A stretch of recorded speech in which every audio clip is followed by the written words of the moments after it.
All right, so welcome to the first lesson in the ProMix formula. We're gonna be talking about what mixing and mastering is and is not. In order to help explain this, I'm gonna be talking about lemonade. We have lemonade over here, okay?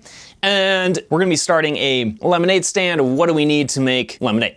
Well, first of all, you'll probably think we need lemons, and you are correct. What other ingredients do we need? Let's think about it. Probably sugar. And the next thing we need is water, obviously. So we'll get some water, and that's pretty much it for lemonade.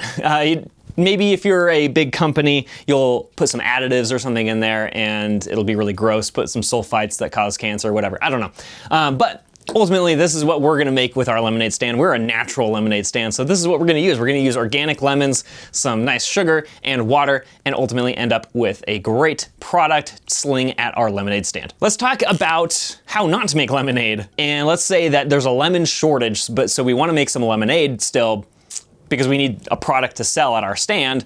However, lemon shortage, what are we gonna do? So here is the bad recipe.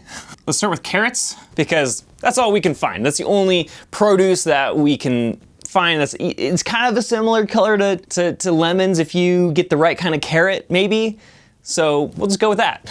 And then the next step is we're gonna add some sugar because our normal recipe calls for sugar.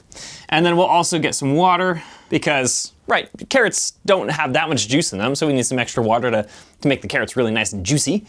And now it still probably doesn't taste that much like lemonade. So what we're gonna try to do is we're gonna add some stuff to it to try to make it taste more like lemonade. So let's think, what's gonna make it more citrusy or fruity? Oh, I got it. So let's try adding some lemon extract to it. And then it probably still doesn't taste like lemonade, so we'll add some, mango to make it more fruity. Then it still it's not quite there, and so we're gonna add some, yellow food dye. So we'll add some yellow because, then it'll actually at least look like lemonade a little bit more rather than what we have, which is a weird orange-ish, watery looking beverage, right? That tastes nothing like lemonade. And so this is so often what people try to do when they are mixing their songs. And so this is what I want to avoid when we are mixing. If our goal is to make lemonade, what we don't want to do is start with carrots. The analogy here is if we have bad recordings, we can't make a great mix out of it. There's only so much we can fix in bad recordings to get a professional mix. If you have bad enough recordings, there is zero chance you're going to be able to get a professional mix out of it. If your vocal is completely clipped and unusable, again, it's unusable inside of your mix, and then you're never gonna be able to get a professional mix. So please start with lemons and not carrots inside of your mix in order to get a professional mix.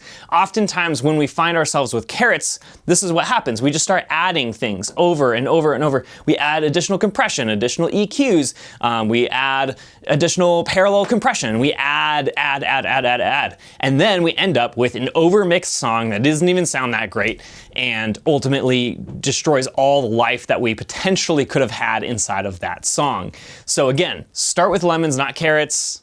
And if you're given carrots to try to make some lemonade out of, then push back on them and say, hey, I need some lemons in order to do this. Granted, no tracks are gonna be perfect, but they should be at least a baseline of good, even if they're not great. So you can't make a terrible song sound good with good recording. Similarly, you can't make a great mix out of poorly recorded tracks. Hopefully this makes sense to you, and let's continue on to the next lesson.